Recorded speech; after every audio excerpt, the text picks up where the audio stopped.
Nih ya, kalau ada perspektif dunia dan akhirat misalnya. Nggak apa-apa lah di dunia ini kayak gini, yang penting nanti di akhirat. Padahal akhirat itu adalah hasil. Dunia itu tempat Jadi sekarang saya tanya, yang lebih penting dalam konteks primer, itu dunianya atau akhiratnya? Iya, karena kalau kita nanam di sini bagus, akhiratnya pasti oke. Jadi nggak bisa, nggak apa-apa lah di dunia kere, nanti di akhirat baik. Nggak bisa lebih kere, Bu, pusing.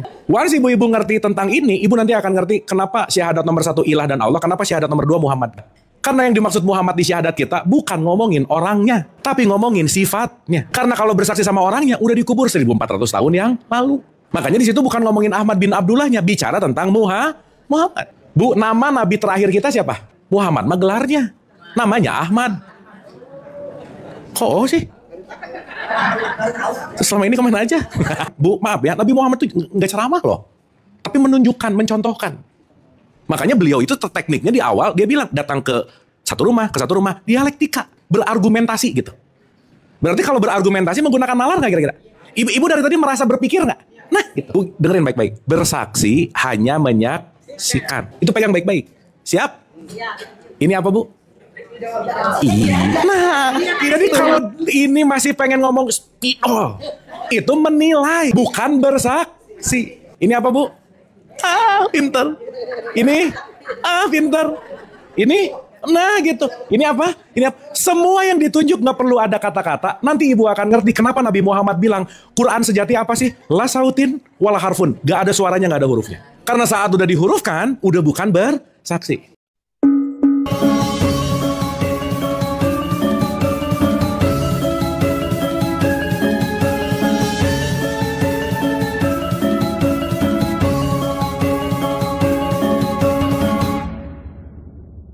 Baik, hari ini kita akan melanjutkan tentang mutmainah kita, tentang konteks batin, tentang konteks jiwa.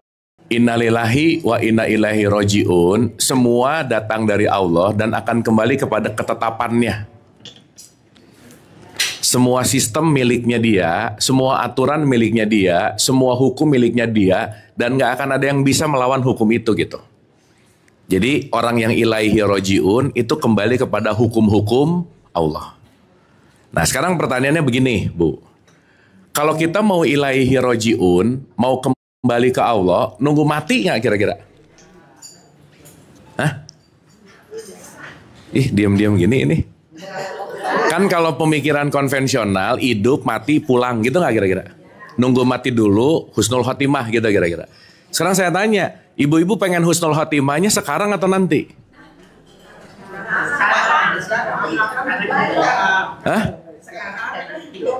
Ayo. Ibu pernah dengar kata almarhum nggak? Pernah dengar? Almarhum itu artinya yang dirahmati. Iya. Almarhumah perempuan. Sekarang saya tanya, mau dirahmatinya nanti atau sekarang? Gitu. Iya, maksud saya nih, hal yang membuat kita tidak bahagia karena kita tertipu oleh waktu, Bu. Kita ketipu habis-habisan sama nanti. Kita ketipu habis-habisan sama kemarin. Hari ini orang hidup di masa depan pasti nggak happy, nggak tenang. Hari ini hidup di masa lalu pasti nggak happy, pasti nggak tenang. Betul nggak? Sekarang saya tanya, ibu-ibu mau sekarang atau nanti? Jawabannya sekarang atau nanti. Nanti itu kapan? Nggak ada. Gak ada. Nanti itu sebuah konsep. Nanti itu sebuah sesuatu yang dianggap ada, padahal belum pernah ada. Makanya orang ketika bilang, udah deh semoga nanti akan lebih baik. Gak akan aja, Bu, gak akan. Karena dia berharap nanti lebih baik, apalagi nanti otomatis gitu. Makanya ketika kita bicara, contoh nih ya, kalau ada perspektif dunia dan akhirat misalnya. Gak apa-apa lah di dunia ini kayak gini, yang penting nanti di akhirat. Padahal akhirat itu adalah hasil. Dunia itu tempat Jadi sekarang saya tanya, yang lebih penting dalam konteks primer itu dunianya atau akhiratnya? Iya, karena kalau kita nanam di sini bagus, akhiratnya pasti oke. Jadi nggak bisa, nggak apa-apa lah di dunia kere, nanti di akhirat baik. Nggak bisa lebih kere, Bu, pusing. Quote and quote ya. Karena seakan-akan orang banyak menganggap keajaiban akan terjadi nanti akan lebih baik. Nggak bisa. Karena nanti tergantung kita sekarang. Oke Bu? Sampai sini clear ya? Oke, maka hari ini kita akan sedikit masuk ke ilusi waktu. Hari ini kita akan berbicara tentang konteks kesadaran dalam wilayah kenapa batin kita tuh jarang tenang gitu. Kenapa jiwanya tuh gundah gulana terus gitu. Yang akhirnya maaf nih ya, sholatnya rajin, puasanya rajin, tapi anxiety Bu. Ibadahnya kayak rajin, tapi hidupnya kayak gak happy gitu. Yang akhirnya, maaf banget, gak relate antara ritual harian sama hidup yang dijalani gitu. Dan nanti kita ngerti sih, disadari atau tidak, rata-rata apalagi di masyarakat kita, orang menjalankan ritual agama tuh bukan karena kehendaknya, kebutuhannya, tapi gara-gara takut Bu. Nomor satu takut, yang kedua gak enak sama orang lain gitu kira-kira. Jadi harus. Berarti ngerjainnya tanpa ngerti. Abis itu yang paling bahaya, rese banget sama keyakinan orang gitu. Ribut banget sama keyakinan orang. Dia yang nggak Jumatan yang pusing gue gitu. Ih nggak Jumatan nanti masuk neraka. Kalau urusan dia lah gitu. Betul nggak? Jadi ya itu tadi tuh. Nanti kita ngerti sih. Ternyata memang kita melatih diri kita tuh nggak happy gitu tiap hari, jangan-jangan. Itu satu. Yang kedua, jangan lupa setiap tindakan kita lagi melatih orang lain untuk orang lain itu memperlakukan aku. Contoh, kalau tiap hari mukanya cemberut, ya jangan harap ketemu orang yang senyum-senyum lah, nggak mungkin. Betul nggak? Karena saat kita cemberut, kita lagi ngelatih sekeliling kita untuk cemberut. Karena kalau kita marah-marah, kita lagi ngelatih sekeliling kita untuk marah-marah. Jadi orang melakukan apapun ke kita, jangan-jangan kita yang melatih dia untuk seperti itu. Betul nggak? Terus akhirnya komplain, kamu sih nggak bisa. Nggak bisa, nggak ada urusan. Jadi Bu maaf ya, semakin kita sibuk sama eksternal, semakin lingkungan luar jauh lebih sibuk daripada lingkungan dalam, itu nggak mungkin batinnya tenang aja udah. Nggak mungkin. Contoh lagi Bu, maaf ya, bagus menurut kita belum tentu cocok sama orang lain, belum tentu Bu. Jadi gak usah maksa-maksain, ini bagus loh dikirim linknya, ini ada bagus dikirim linknya. Padahal belum tentu menurut mereka bagus sesuai dengan apa keinginan kita gitu. Betul gak? Oke Bu? Sip ya. Nah nanti keseluruhan ini, kalau dalam pakai bahasa Quran itu ada kalimat lakum dinukum waliyadin. Apa yang nyaman untukku, apa yang nyaman untukmu, Gak usah rese sama kenyamanan orang lain. Oke? Sip ya?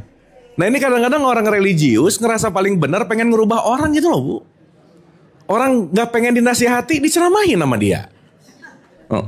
Ujungnya awalnya apa? Sekedar mengingatkan. Pret banget ya, nyebelin. Orang lagi gak pengen diingetin kok gitu. Betul? Jadi intinya makin kita sibuk dengan faktor eksternal, makin kita akan berkecamuk sama faktor di dalam dirinya. Oke Bu? Aduh ibu-ibu diam-diam gini, ini oke ini? Kayak belum sarapan nih. Dapat ya? Dapat ya? Dah, yuk. Sekarang kita masuk ke sini Bu. Berarti kalau ngomongin innalillahi wa inna ilaihi rajiun, semua akan kembali kepada Allah. Yang Allah hadirkan ke dalam hidup kita apa sih Bu? Apa yang Allah hadirkan dalam hidup kita setiap saat? Kita akan dihadapkan apa nih? Oke, pasti. Cobaan, oke. Apa lagi?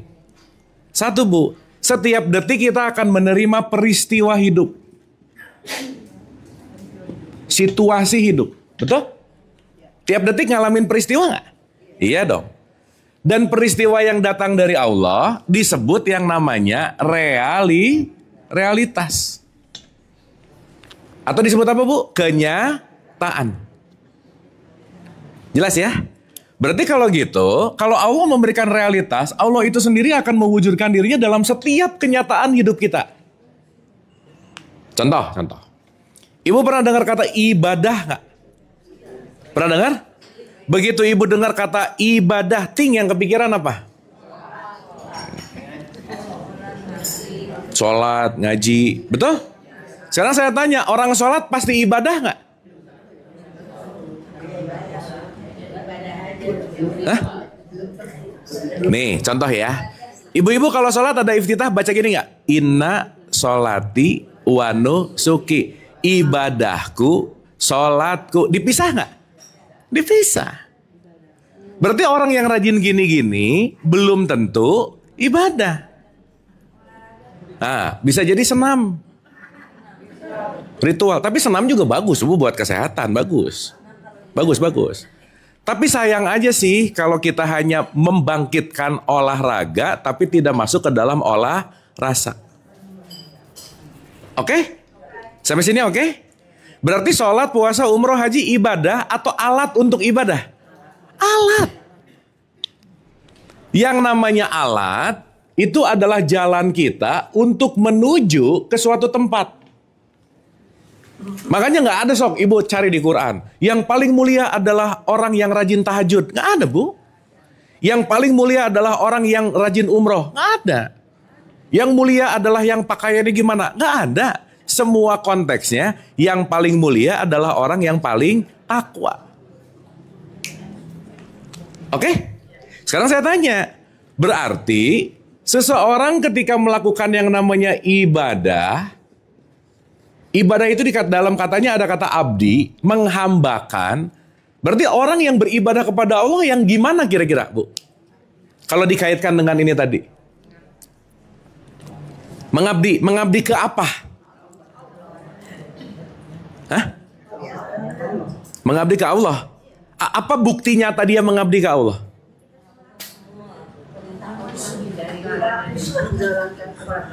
Menjalankan perintah. Menjalankan perintah dan larangannya bentuknya apa? Sholat misalnya. Di satu sisi ada kalimat gini, celakalah orang yang sholat. Fawailul lil. Jadi sholat pasti ibadah nggak? Belum tentu. Jadi maksudnya apa? Menjalani apa? Nah, diam gini ini. Kan kalau di surat 51 ayat 56, wa ma khalaqtul jinna wal insa illa liya'budun. Tidak diciptakan jin dan manusia hanya untuk beribadah. Betul nggak? Oke. Sekarang saya tanya, ada orang ke masjid, Allahu Akbar, dia lagi ibadah nggak? Belum tentu. Karena dia lagi menjalankan alat untuk beribadah. Oke? Jadi orang yang beribadah itu yang gimana, Bu? Hah? Satu, Bu. Orang yang beribadah adalah orang yang menerima kenyataan hidupnya. Selesai. Orang yang tidak menolak kenyataan, orang yang tidak menolak realitas, orang yang selaras dengan realitas hidupnya, itu disebut menghambakan diri kepada Allah gitu. Sekarang saya tanya, kalau orang tidak menerima realitas hidupnya, banyak komplainnya kira-kira. Iya, jadi kalau orang banyak komplain, kira-kira dia termasuk hamba nggak? Enggak, dikit-dikit, dikit-dikit, gitu. Betul nggak? Sehingga tingkat komplain itulah yang membuat kenapa batin kita tidak tenang. Sampai sini oke, Bu? Sip ya? Jadi supaya nanti kita ngerti, mau ibu-ibu sholat, hataman, puasa, terserah. Itu semua hanyalah jalan untuk aku menerima kenyataan hidup. Titik. Dan semua permasalahan hidup, ibu-ibu hidup ada masalah nggak? Hah? Kok banyak sih? Masalah mah satu, Bu. Apa yang aku inginkan nggak kejadian, udah itu aja. Betul nggak? Cuman emang itemnya banyak sih. Cuman pada dasarnya semua yang kita sebut problem adalah aku pengennya A, dapatnya B. Betul? Badannya di sini, pengennya di sana. Yang di depan adanya tempe, pengennya wagyu gitu. Itu masalah. Iya jauh banget makanya. Jelas ya? Sip ya? Berarti ibu-ibu mulai harus ngecek tiap hari komplain berapa persen gitu loh Bu. Karena kalau tiap hari kita banyak komplain, banyak mengeluh, banyak menolak kenyataan, fix itu nanti yang akan menjadi dasar-dasar kenapa batin kita nggak di level mutmainah gitu intinya. Oke? Sip? Dapat ya? Paham ya? Dah, pelan-pelan ya, ulang. Ulang sekali lagi ya, ibu-ibu ya, ulang. Ini kayaknya kita break sarapan dulu apa gimana ya? Oh, jangan. Lemas-lemas gini ibu-ibu. Ulang ya. Oh, lagi mikir. Ini kayaknya efek latihan kemarin jadi tenang gitu ya. Santai gitu. Udah meresap ya. Ya. Nih memang vibes-nya emang udah rada-rada up gitu ya. Bagus. Oke, ulang ya sekali lagi ya. Sekali lagi. Di dalam tradisi Islam ada yang namanya syariat, Bu. Syariat itu artinya jalan. Oke? Semua syariat tujuan utamanya untuk memakrifatkan diri, menyatukan diri kita dengan Allah. Salah satunya apa? Menerima kenyataan. Contoh. Kalau kita bicara dalam konteks yang namanya Islam, Bu, Islam itu artinya apa, Bu? Total surrender, berserah kemana? Iya kan tadi udah kita ngerti. Allahnya bentuknya apa? Jadi orang yang Islam adalah orang yang menyerahkan dirinya kepada realitas. That's it. Berarti kira-kira orang yang Islam, orang yang menerima kenyataan nggak? Itulah kenapa disebut ikhlas. Jelas ya? Nah, sekarang pertanyaan intinya, berarti permasalahan kita dengan kenyataan apa sih, Bu? Keinginan. Makanya kalau kita ngomongin keinginan, kenapa sih salah satu pintu masuknya setan akan masuk melalui keinginan. Jadi ibu-ibu kalau lagi banyak keinginan, lagi banyak apanya? Gitu. Banyak mau banget. Orang yang banyak mau cenderung banyak kecewa gitu loh, Bu. Tapi bukan nggak boleh punya kemauan, bukan. Jelas ya? Nah, kenapa saya muter-muter ini semua? Supaya ngerti bahwa semua apapun yang terjadi, ujung pangkal magnetnya datang dari diriku sendiri. That's it. Saat ngerti bahwa, oh ini datang gara-gara aku begini. Ini datang gara-gara aku begini. Sehingga kalau kita udah mulai membalikan ke kita lebih menyadari bahwa apapun yang datang ke kehidupan kita, tergantung kita mau melakukan apa. Kira-kira Bu, kalau udah ngerti ini akan banyak nyalahin orang nggak? Nyalahin situasi nggak? Oh ini tipikal orang nih, gara-gara kamu aku begini. Nah udah, kamu sih, mereka sih gitu. Berarti kalau masih nyalahin dunia luar, itu masih mental korban gitu. Victim. Saat playing victim, kalau dalam bahasa Quran, dia masih tertutup kepada kenyataan. Tertutup bahasa Arabnya, kafir. Paham ya?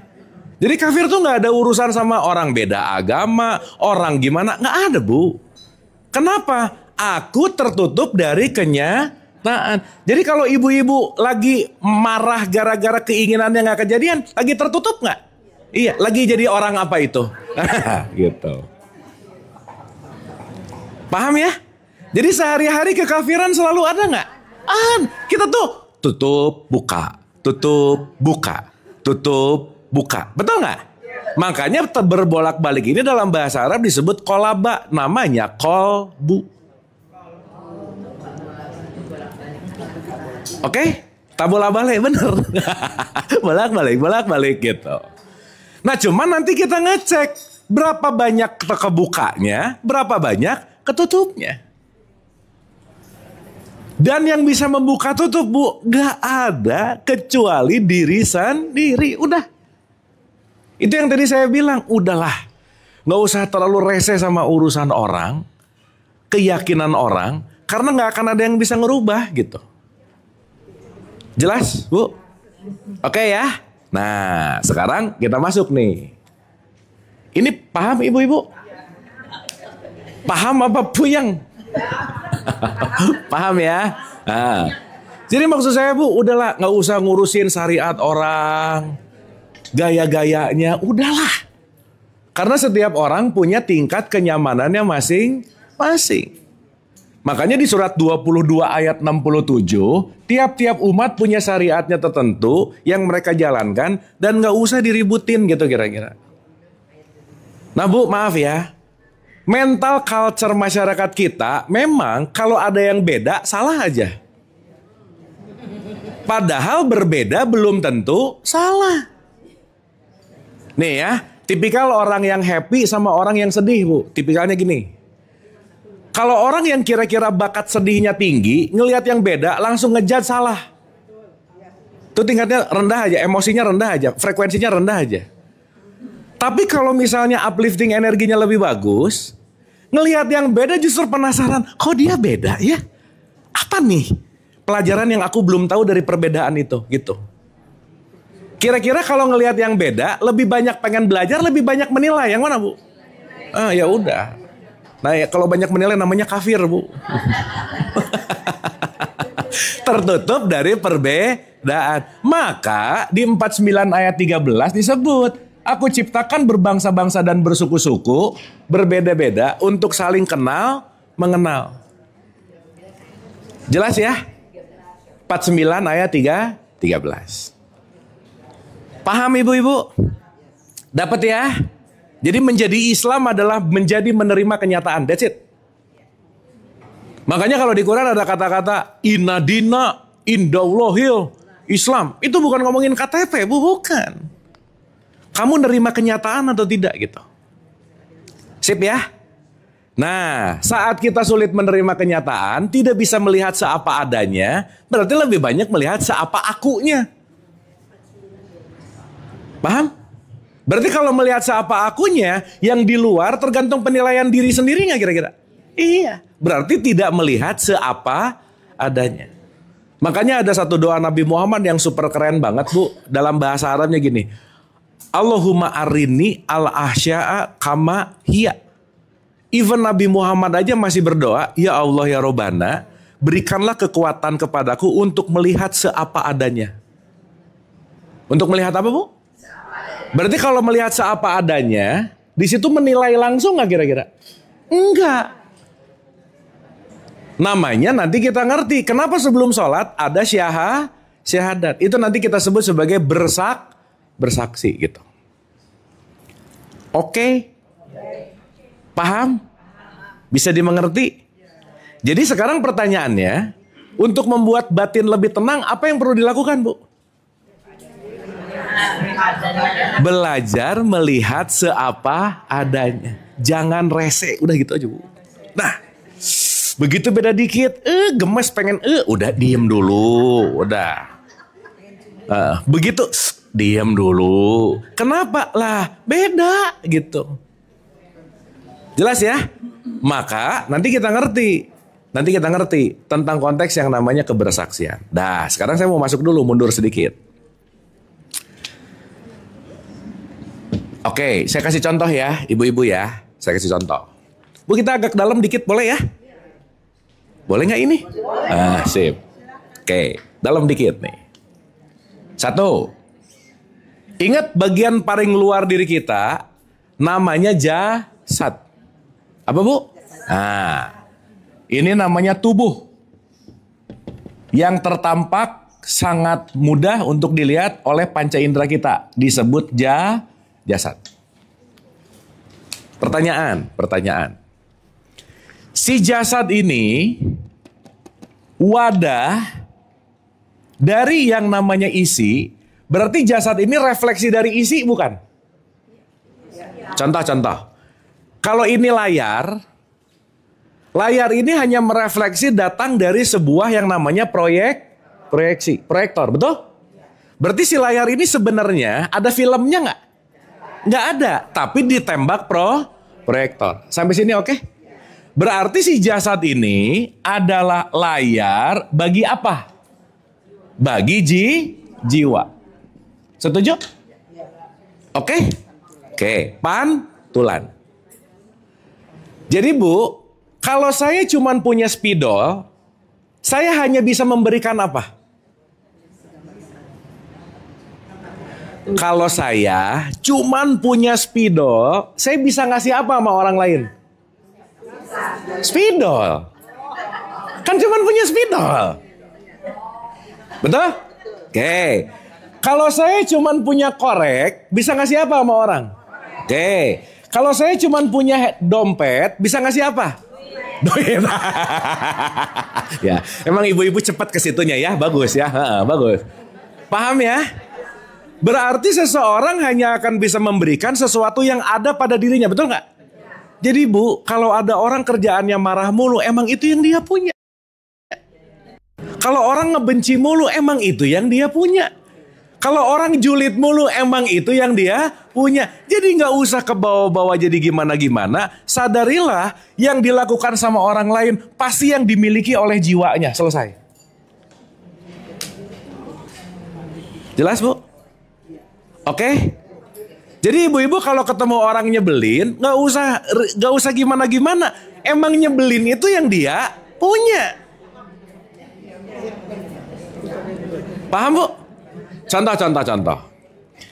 Ibu-ibu hatinya bisa disakiti sama orang lain nggak? Ih, tadi oke katanya. Hah? Kita sakit hati. Kita bete, kita kecewa, yang menentukan siapa? Jadi orang lain bisa nggak bikin kita kecewa? Oh tadi bisa sekarang nggak gimana?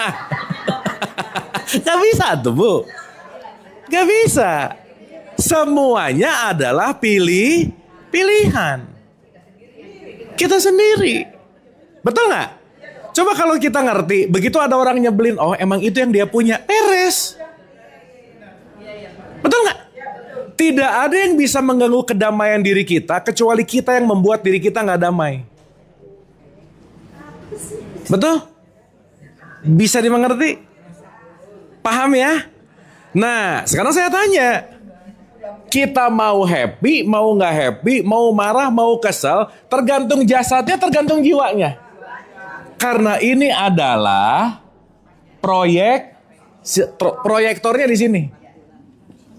Ini layarnya di sini.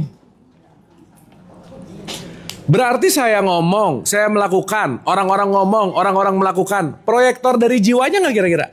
That's it. Berarti kalau omongan pengen lebih baik, yang diberesin apanya? Jiwanya. Nih mulutnya. Atau jiwanya? Jiwanya, karena mulut itu tergantung jiwa. Sip. Berarti kalau perilaku tangannya mau diberesin tangannya atau jiwanya? Nah, semua apapun kelakuan yang dilakukan oleh jasad adalah refleksi dari jiwa. Makanya orang cenderung sakit.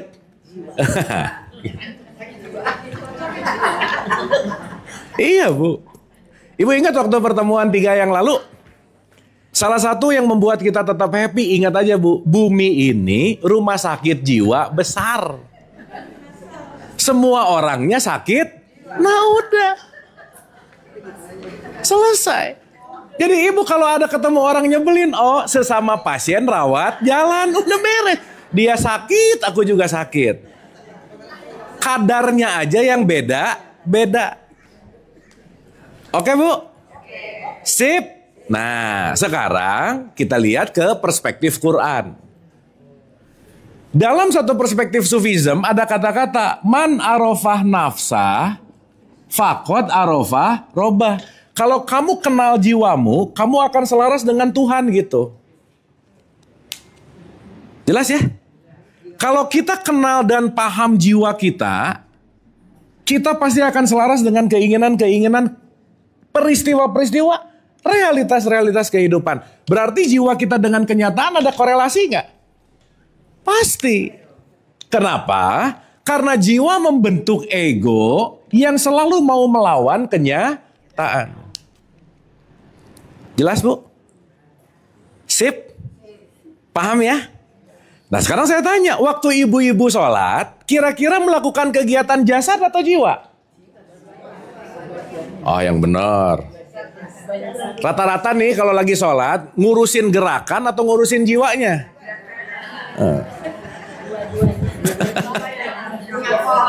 Sok saya mau nanya, di sini ada nggak yang sholat gini? Allahu Akbar, rokaat 2, rokaat 3, ada nggak? Berarti kalau Allahu Akbar rokaat 2, rokaat 3, lagi sakit apa dia?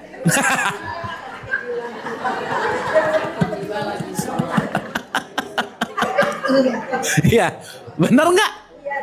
Iya, berarti sholatnya bukan ngeberesin jiwa, tapi sibuk di wilayah jasad. Sholatnya salah gimana maksudnya, Bu? Ya kan balik lagi, ucapan apa dan lain-lain, wilayahnya dalam syariat. Gitu. Ya tapi kan kita belajar, Bu.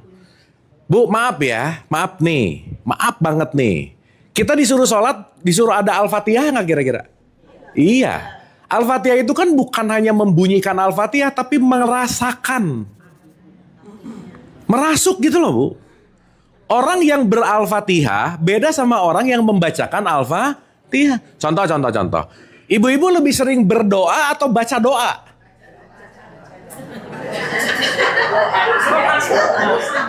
Baca. Allahumma rabbi firli wali amin. Nah. Membacakan, terlibat gak dalam doanya? Enggak. Orang gak ngerti. Benar gak? Itu dari sholat, dari mulai iftitah sampai salam terakhir, berapa persen yang gak ngerti? Iya makanya Allah, rokaat 2, rokaat 3. Yang orang gak ngerti kok gitu. Betul gak? Berarti saat kita sholat katakanlah, jangan-jangan jasadnya aktif tapi jiwanya tidak masuk ke dalam konteks kesini gitu. Kosong. Jelas, Bu? Sip ya? Makanya kemarin kita latihan. Karena satu-satunya jalan supaya jiwa kita tidak terlalu sibuk ke depan dan ke belakang, kita perlu belajar fokus. Perlu belajar apa, Bu? Fokus. Karena kalau fokus nggak dilatih, kesadaran kita akan loncat-loncat ke kamar pikiran kemana-mana, Bu. Betul nggak? Ibu-ibu di sini lagi belajar, kesadarannya ada lagi di sensi, bisa nggak? Bisa. Lagi di PIM, bisa nggak? Bisa. Mampir balik ke sini, bolak-balik. Akhirnya apa? Kurang fokus. Oke? Sip ya? Jadi maksud saya, setiap ibu-ibu sholat jadikanlah sarana untuk fokus, tubuhnya tumakninah, jiwanya khusyuk gitu. Bu, sehari semalam 1 rakaat khusyuk udah bagus, Bu. Gak usah 17-17-nya juga gak apa-apa. Makanya diulang-ulang gak? Kenapa diulang-ulang coba? Latihan. Repetisi. Kenapa? Karena kalau tidak direpetisi, kita tidak akan membaru gitu loh, Bu. Kenapa? Nah, ini nanti pembahasan yang akan kita bahas hari ini. Artinya, saya mau ulang dulu, jangan lupa nih. 1, ketenangan batin tidak terjadi karena kenapa? Tidak menerima kenyataan. 1. Yang kedua, ketenangan batin kenapa tidak terjadi? Terlalu banyak keinginan. 2. Yang ketiga, ketenangan batin kenapa banyak terjadi? Karena aku tidak mengenali jiwaku gitu. Jelas ya? Sok saya mau nanya ibu-ibu. Di pengajian lebih banyak ngomongin urusan jiwa atau urusan fikih? Yang mana yang lebih banyak? Fikih. Boleh enggak halal haram? Boleh enggak halal haram? Gitu nggak kira-kira? Nah sibuk di urusan sini nih. Sampai ada orang lagi sholat jemaah, nih saya ulang-ulang. Ada yang dikit, terus selesainya, sekedar mengingatkan tadi ruku kurang 2 derajat. Ya elah 2 derajat disibukin, Bu. Jadi pusing. Urusan ini ribet mulu gitu. Betul nggak? Sehingga saat ribut di urusan yang paling luar, jangan-jangan di dalamnya nggak tumbuh gitu intinya. Kosong. Oke, Bu? Jadi kita belajar, udah nggak usah sibuk urusan yang ini itu. Udahlah. Udah. Nggak usah resek lah, udah. Kenapa? Karena yang di sini semua proyeksi dari yang di sini, dari jiwa. Oke? Oke? Aduh, lemas-lemas gini ibu-ibu. Oke ini. Ya. Wajahnya tuh kayak paham gitu. Oke.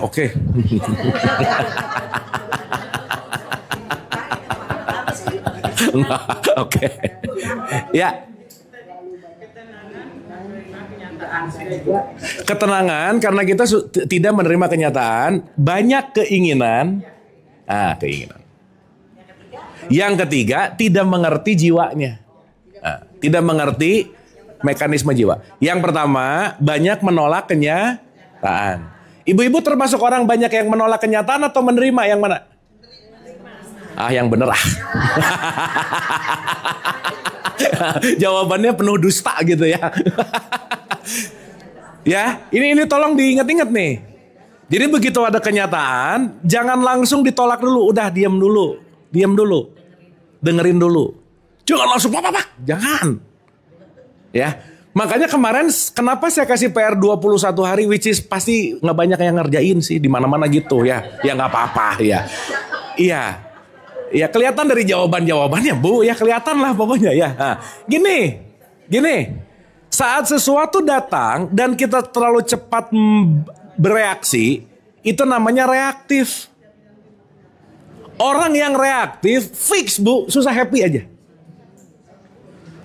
Lewat dikit salah, ngomel. Gak cocok, ngomel. Udah aja. Ribet banget gitu. Jadi dia susah diem. Makanya Bu, di era modern ini, yang paling mahal salah satunya apa? Diem Bu. Udah diem aja. Silent is golden. Bener. Ya. Oke?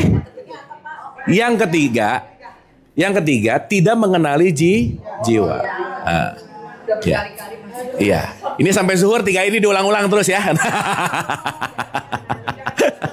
Dapat ya? Dah. Berarti Bu, maaf nih. Di dalam tradisi Islam, nomor 1 disuruh syahadat dulu, benar nggak? Betul? Syahadat apa sih artinya Bu? Bersaksi. Bersaksi itu maksudnya gimana? Yakin, oke. Oke, saya mau nanya rada dalam sedikit. Waktu syahadat, kita berbondong-bondong mengucapkan aku bersaksi. Benar? Oke, sekarang saya tanya. Kalau orang udah berani ngomong bersaksi, berarti udah menyaksikan belum? Kan ngomong aku bersaksi, berarti udah menyaksikan belum? Udah tuh Bu, masa belum? Kalau belum berarti aku belum bersaksi gitu. Ini suka aneh-aneh aja. Ya, paham ya? Jadi kalau orang udah ngomong aku bersaksi, berarti udah atau belum? Mantap. Saya mau nanya sama ibu-ibu. Ibu-ibu pulang dari sini boleh ngomong gak sama temannya? Aku bersaksi ketemu si Abu. Boleh gak? Kenapa? Nasib, mantap. Yang gak datang ke sini boleh gitu gak? Nggak boleh orang gak datang. Kecuali nonton di sini sih. Ya gak apa-apa. Tapi nonton di sini kan virtual. Oke? Ulang ya. Kalau orang bersaksi, udah menyaksikan atau belum? Nah, ibu ketemu saya, bisa ngomong ke temannya, tadi ketemu si Abu, betul? Sip, sekarang saya tanya. Waktu syahadat, ngomong bersaksi gak? Aku bersaksi. Tidak ada ilah Tuhan selain Allah. Ketemu gak? Nah, mulai nih. Dan yang nomor 1 mungkin rada jauh ya. Yang kedua nih yang rada gampang. Wa ashadu anna Muhammad Rasulullah. Aku bersaksi Muhammad utusan Allah. Betul? Ketemu. Kan bukan aku mengakui. Ayo. Bener gak? Ini pertanyaannya logik gak? Logik dong. Gimana caranya saya mau bersaksi orang saya belum mengalami? Bu maaf ya, di belakang ada sate itu ya. Sate. Saya boleh ngomong gini, ibu-ibu sate enak banget. Boleh gak? Ya boleh-boleh aja sih. Tapi sayanya belum nyobain, ngomong satenya enak, berarti saya bersaksi palsu. Bener? Bener nggak ini? Oke. Orang kalau datang ke pengadilan menjadi saksi harus ngelihat langsung kejadian nggak? Hakim nanya, wahai saksi, apakah kamu melihat kejadiannya? Tidak, yang mulia. Berarti saksi apa? Palsu. Tapi dia ngomong, katanya sih yang mulia. Lah udah, nggak laku. Di pengadilan ini katanya nggak berlaku gitu. Betul? Sok, saya mau nanya lagi. Ibu-ibu waktu syahadat ngomong gimana bu yang keduanya? Aku bersaksi bahwa Muhammad utusan. Siapa yang berhak ngomong bersaksi Muhammad utusan Allah adalah yang sudah berjumpa dengan Muhammad. Betul? Ibu-ibu ketemu nggak? Kenapa bersaksi? Berarti kalau gitu jangan bersaksi, tapi aku yakin Nabi Muhammad, gitu dong.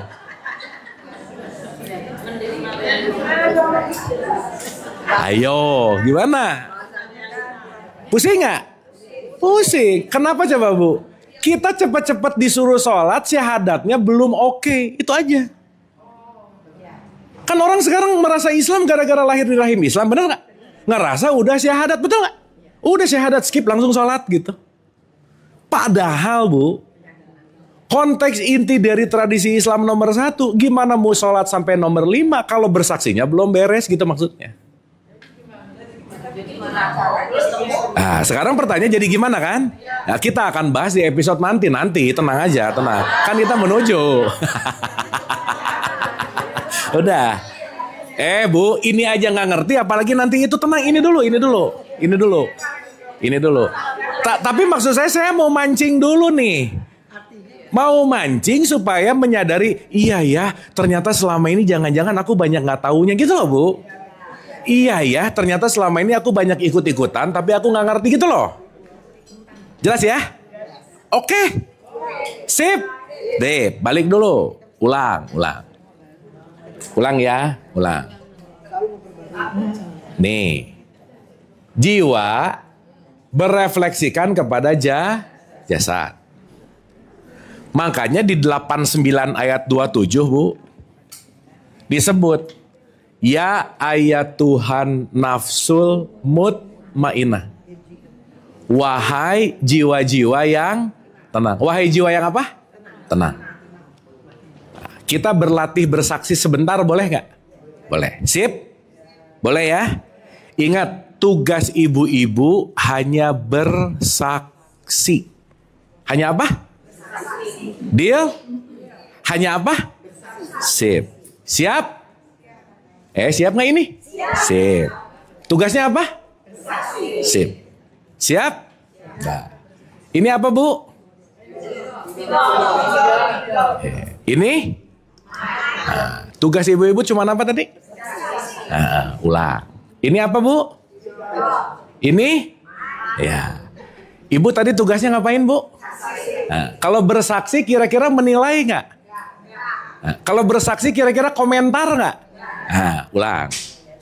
Tugasnya apa? Ini apa bu?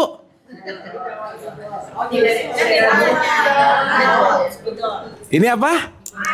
Oke, kalau gitu bu, sebelum bersaksi kejauhan ya, kita mundur dulu dikit. Ibu boleh nggak jadi anak-anak lagi, boleh nggak? Nah, jadi anak-anak lagi. Anggap ibu-ibu baru brojol, baru lahir. Oke?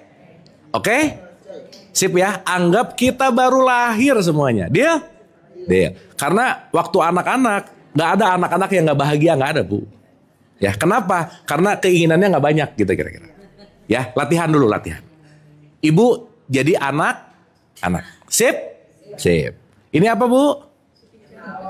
Kan anak-anak belum tahu spidol, nggak tahu gitu atau bu, nggak tahu gitu.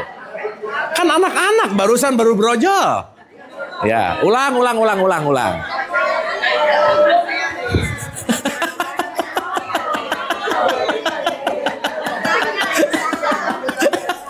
Ya, ulang.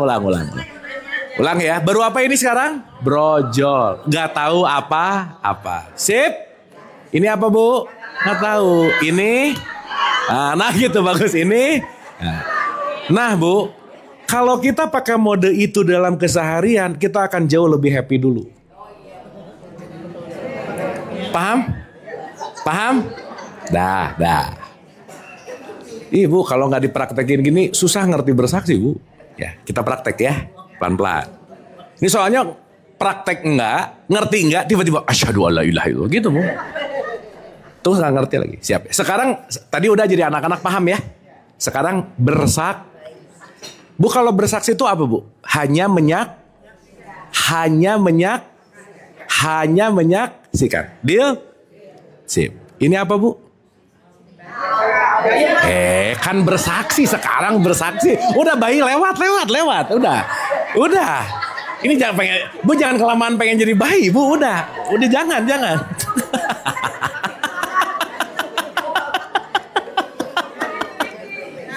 Udah, ulangi lagi sekali lagi, Bu. Bu, tapi sampai sini dapat sesuatu nggak? Sih, mantap ya. Poinnya itu, Bu. Bu, ingat ya. Boleh ya nggak apa-apa ya. Ini kalau saya mau cepetin 5-10 menit lagi beres semua materi mah gampang, Bu.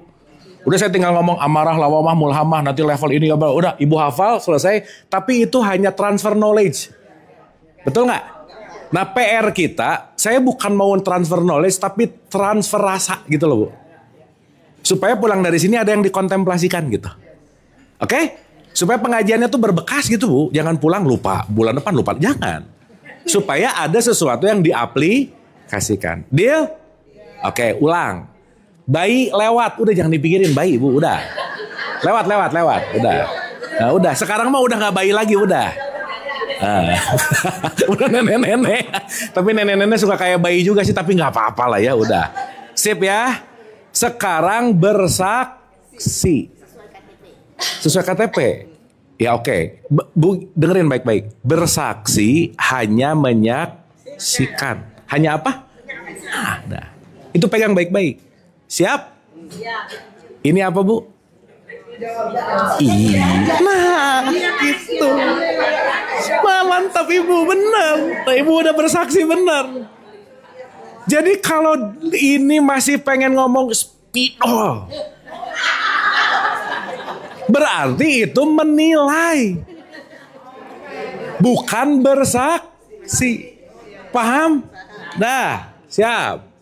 Ini apa, Bu? Pinter. Ini?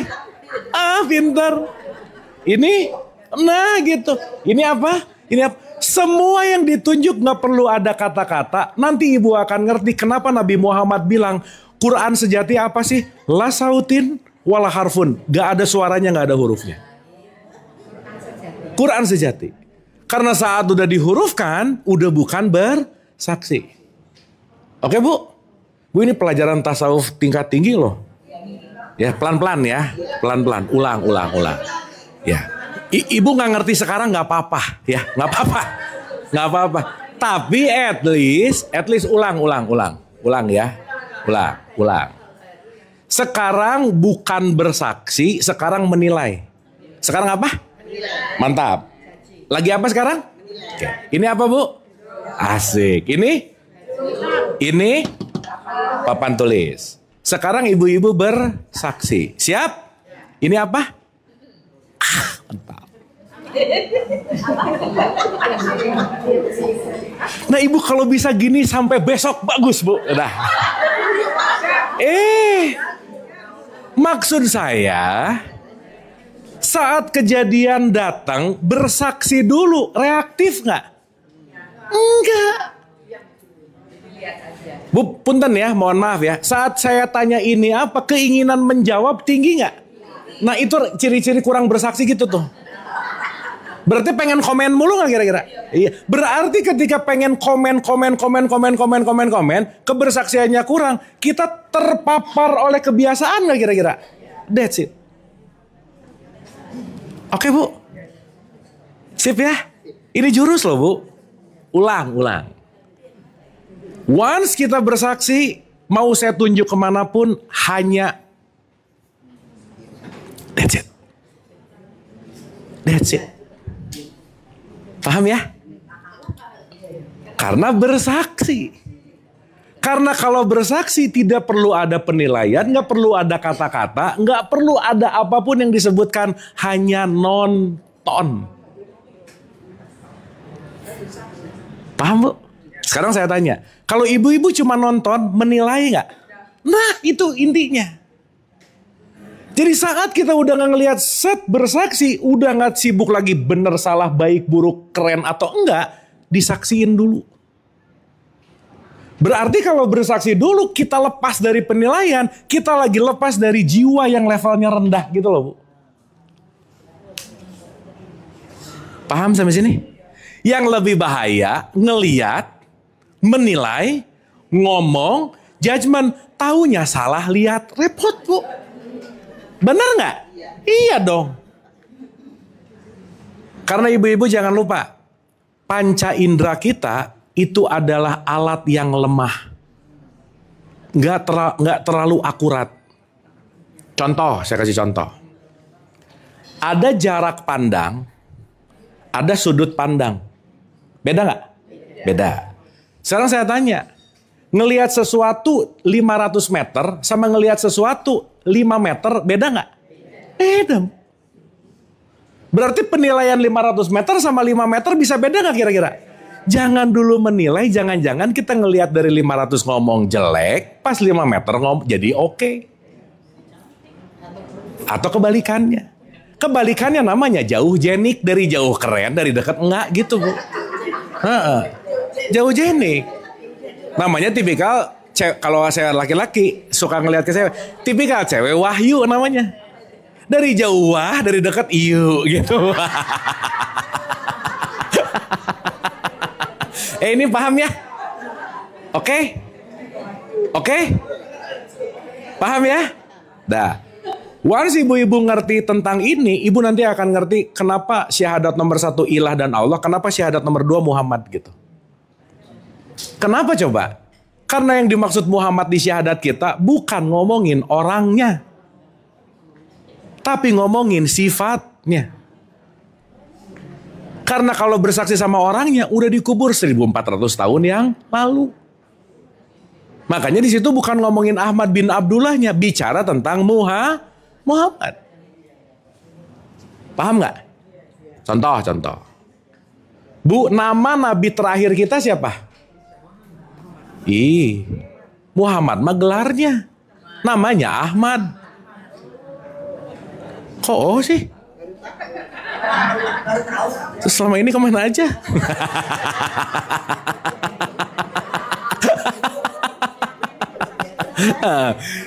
Berarti selama ini bersaksi palsu nggak kira-kira? Nah, gimana Ibu? Harus kritis. Ya. Ya. Kalau ada pemikiran kan harus diungkapkan juga untuk menambah keyakinan kita apa-apa. Betul, Bu.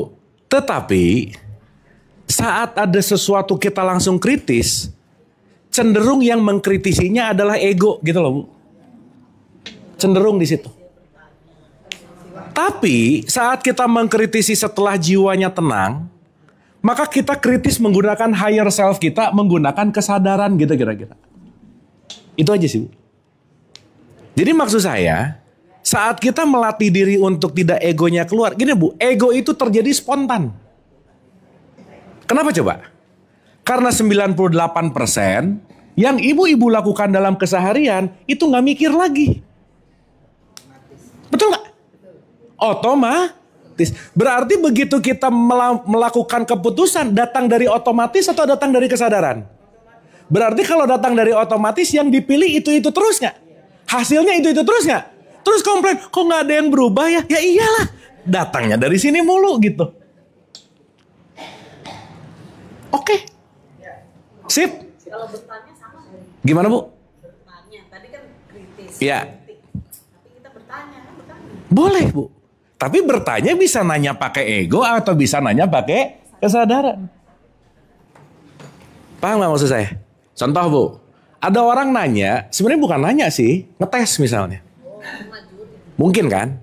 Sehingga pertanyaan apapun konteks yang keluar, kenapa tadi kita latihan diam dulu supaya tidak datang dari ego, tapi datang dari kesadaran. Oke? Duh, diam-diam gini, ini oke ibu-ibu. Sedang mencerna ya. Ibu sadar nggak dari tadi saya banyak nanya supaya apa coba? supaya ibu diem di sini. Kalau ibu didongengin dari tadi, tubuhnya di sini sih. Pulang nggak dapat apa-apa. Kenapa? Balik. Balik. Lama-lama kayak meditasi. Oh tidur gitu. Kan repot. Paham ya? Makanya kenapa dialektika itu sangat dibutuhkan. Bu, maaf ya, Nabi Muhammad itu nggak ceramah loh. Tapi menunjukkan, mencontohkan. Makanya beliau itu tekniknya di awal, dia bilang datang ke satu rumah, dialektika, berargumentasi gitu. Berarti kalau berargumentasi menggunakan nalar nggak kira-kira? Ibu-ibu dari tadi merasa berpikir nggak? Nah gitu. Kalau ibu-ibu tiap hari banyak berpikir atau banyak pikiran yang mana? Nah gitu, udah. Nah ini supaya nggak banyak pikiran, kita mikir gitu maksudnya. Kan lumayan bu, sejam setengah mikir, abis ini sok ibu banyak pikiran lagi mah nggak apa-apa juga, udah. Sampai sini oke? Paham? Satu ya penutup hari ini nih. Kenapa bu? Kenapa saya muter kanan kiri nyari contoh apa dengan mempermudah gimana pun untuk satu aja. Karena jiwa kita itu punya ilusi yang berbicara dalam ilusi melihat waktu, bu. Ya, saya kasih contoh. Kira-kira grafiknya gini. Allah memberikan dua kehebatan ke manusia yang gak dikasih selevel ini kepada makhluk yang lain. Cuman dikasih best of the best kepada manusia, bu. Satu, namanya memori. Apa bu? Sip. Yang kedua, namanya imajinasi.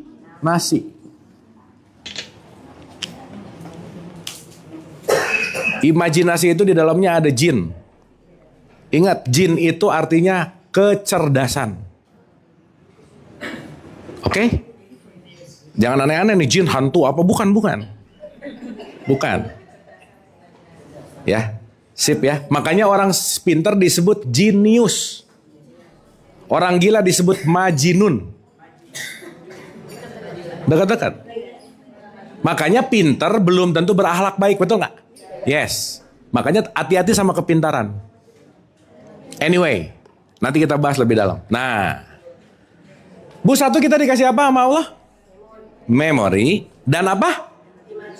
Sekarang saya tanya, waktu kita ke memori, kita lagi ke masa lalu, namanya past. Waktu kita ke imajinasi, kita lagi ke masa depan, namanya future. Oke? Ibu suka sakit hati, bad mood, suka nggak? Kenapa coba? Karena ibu lagi main ke masa lalu, that's it. Kita hanya disiksa oleh memori kita, selesai. Dan kita hanya disiksa oleh imajinasi kita, selesai, dah. Betul bu? Sekarang saya tanya, hidup itu di masa depan atau di masa lalu? Ini nih, now. Makanya saya mau nanya jujur sama ibu-ibu. Ibu-ibu coba rasain dalam hatinya, detik ini ada masalah nggak? Detik ini ada masalah nggak? Nggak ada bu. Berarti saat ibu memiliki masalah, ibu lagi kabur dari saat ini. Paham maksud saya? Jadi waktu ibu komplain, pasti lagi kesini nih. Iya nih gini. Pasti lagi ke memori aja udah. Atau ibu-ibu lagi khawatir, cemas, anxiety, pasti lagi kesini. Aduh nanti gimana ya? Ini kalau 50 tahun lagi, ya elah masih lama kali bu, 50 tahun lagi. Paham maksud saya? Coba kita renungin bu. Tiap hari pikiran kita gini gak? Gitu gak? Masa depan, masa lalu, masa depan, masa lalu, masa depan, masa lalu. Gitu gak kira-kira? Even ibu-ibu detik ini sekarang lagi belajar, loncat-loncat gak kira-kira? Iya kan wajah-wajahnya kayak merhatiin, manis gitu. Kan gak tahu isinya. Betul gak? Berarti dari tadi diem di sini, Diam, stay, fokus. Banyak atau sedikit? Dikit, Bu. Makanya penelitian terakhir, orang bisa stay fokus sekarang itu cuma 8 detik, Bu. Lepas dari itu, habis 8, entah pengen lihat handphone lah, entah lihat WhatsApp lah, entah ini, entah itu. Semua distraksi, sehingga membuat kita selalu gitu. Paham, Bu? Oke? Nah, yang barusan kita latih bersaksi, saat ibu-ibu bersaksi, ibu-ibu lagi ada di sini nih. Vup. Nggak ke depan, nggak ke belakang. Itulah yang disebut titik khusyuk. Khusyuk dalam sholat artinya melatih kita nggak di masa depan, nggak di masa lalu. Paham, Bu? Tapi waktu ibu-ibu sholat lebih banyak di masa depan, di masa lalu nggak? Iya, nggak apa-apa juga sih. Tapi kalau nggak dilatih, sholatnya jadi nggak terlalu dalam tanda petik berguna. Akhirnya apa? Sholat bukan tempat wahana kita untuk hadir utuh gitu. Karena selama ini di alam bawah sadar orang Islam di Indonesia khususnya yang saya teliti, Bu maaf ya ini fakta nih. Saya nanya ke 1.100 orang tentang sholat, Bu. Saya tanya gini, sholat nyaman nggak? Tenang nggak? 83-85% jawabannya, aku sholat karena kepaksa itu. Kenyamanannya nggak dapet di situ. Karena takut, karena kepaksa. Di bawah subconscious mind-nya, itu takut sama dosa gitu kira-kira. Dan sorry to say, ini terjadi pada kolektif masyarakat Islam di Indonesia karena kenapa? Agama masuk pasti awalnya lewat ketakutan gitu kira-kira. Ancaman. Berarti sholat tidak berfungsi sebaik-baiknya untuk menghantarkan kita hadir utuh di sini saat ini. Oke, Bu? Nah, ini kunci, Bu. Terakhir ya. Ibu-ibu, once kita pengen happy ever after, hadirlah di sekarang. Karena sekarang inilah yang kita miliki, nggak bisa kabur dari saat ini, nggak bisa. Dan itu kalau nggak dilatih, nggak bisa aja. Jadi orang yang batinnya tenang adalah orang yang sering mampir ke titik tengah, gitu kira-kira. Begitu ke depan, zzz. Begitu ke belakang, zzz. Satu lagi terakhir. Dalam perspektif Sufism lah ya. Orang yang di masa lalu namanya mati, Bu. Orang di masa depan namanya mati. Karena orang yang hidup hanyalah orang yang hadir di sini saat ini. Berarti waktu ke masa lalu, waktu kesal gara-gara masa lalu, lagi hidup lagi mati. Waktu khawatir ke masa depan lagi hidup lagi mati. Makanya Quran ngomong kamu tuh hidup nggak lama. Bukan urusan umur, waktu, usia, bukan. Makanya saya sering bilang dengan analogi gini, Bu. Ada orang meninggal di usia 90 tahun, dikubur umur 90 tahun, tapi udah mati dari umur 40 tahun. Iya, karena 50 tahunnya gini terus nih, gitu. Paham, Bu? Jadi saat ibu-ibu mau ke masa lalu nih, mau kesel, langsung aja, mati nih, mati, gitu. Saat mau ke masa depan, khawatir, mati, gitu. Makanya, puncak konteks nanti kita ngerti, Bu, Ibu kalau paham ya, ngelihat lebih dalam. Di tradisi Islam, semua alatnya canggih-canggih, Bu. Mulai dari sholat, 5 waktunya, qobla ba'da, sunahnya, dikasih puasa, bener gak? Dikasih Ramadan, bener gak? Itu semua tools yang keren banget untuk kita latihan di sini nih. Cuman toolsnya bagus, yang makainya nggak ngerti. Iya, jadi ngasal. Coba kebayang nggak, Bu? Orang beli beli iPad aja, harga 20 jutaan, nggak tahu cara makainya, dibawa ke dapur, dipakai ini, pakai iPad. Bukan kelihatan gaya, emang nggak ngerti aja sih gitu. Beli kulkas buat baju gitu kan, jangan ya. Kenapa? Alatnya bisa canggih banget, tapi jangan-jangan kita nggak bisa makainya gitu. Jadi sayang betul. Oke Bu, dapat sesuatu? PR baru sekarang. Harus ada PR. Ibu sebisa mungkin tiap hari banyak bersaksi dulu daripada bereaksi. Oke? Begitu ngelihat sesuatu, diam, saksi. Namaste. Begitu ngelihat sesuatu, diam dulu. Meskipun maaf ya, Bu, kalau orang kebiasaan mikir dulu nggak? Kalau orang kebiasaan marah dulu untuk menyelesaikan semua masalah, mau apapun marah dulu aja. Berarti ada sesuatu langsung marah nggak? Nah sekarang kalau misalnya kebiasaannya marah, ada sesuatu diam dulu. Meskipun 2 detik abis gitu marah, nggak apa-apa. Yang penting ada 2 detik, itu berharga. Diam dulu. Pokoknya ibu mau komen nih ya, mau komenin orang nih, diam. Jangan-jangan emang gak perlu komen gitu loh Bu. Paham? Oke? Dilatih 21 hari. Nah, kenapa Bu? 21 hari. Soalnya kalau latihannya cuma 2 hari, ibu hari ketiga balik lagi ke habitat asli gitu. Ke situ lagi. Nah sekarang 21 lagi. Jadi total PR ada berapa Bu? 2. 1 belajar hening. Bangun bobo, mau bobo. Ingat tuh. Ibu abis bangun tidur jangan gerabak gerubuk Bu. Diam dulu, santai. Jangan gerubuk, jangan. Mau bobo, kalau bisa lepas-lepasin kesel, benci, tidurlah dengan damai. Oke? Sip? Paham ya? Jadi jangan lupa belajar Nah, next kita akan ngomong derajat jiwa. Yang kedua, derajat persaksian, baru UTS. Nah. Awas UTS pada nggak datang nih, ya. Kan harus tahu satu-satu gimana. Ya kita bikin sedikit penilaian lah, gitu. Supaya ibu-ibu, supaya tahu, Bu ini kita udah pertemuan keberapa ya? 7 ada? Supaya kita punya grafik ini pengajian gimana grafiknya gitu. Kan ada penilaian. Oke?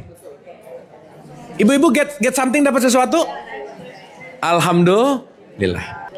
Kita doa sebentar ibu-ibu ya. Al-Fatihah. Auzubillah.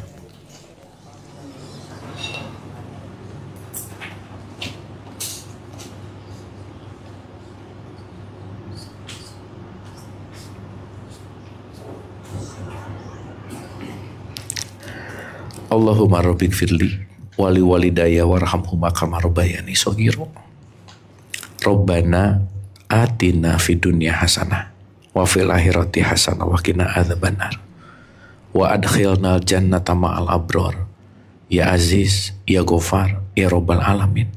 Subhana rabbika rabbil izzati amma yasifun wa salamun alal mursalin walhamdulillahi rabbil alamin.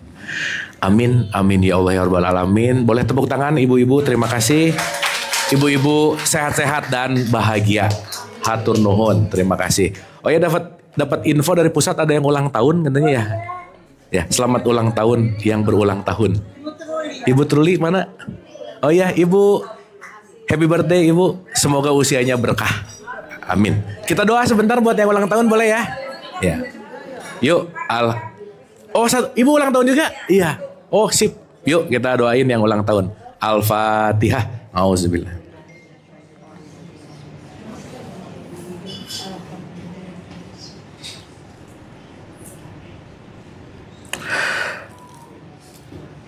Amin, amin, amin ya Allah ya Rabbal alamin. Hatur nuhun, wabillahi taufiq wal hidayah. Assalamualaikum warahmatullahi wabarakatuh. Tuh, dah, asik.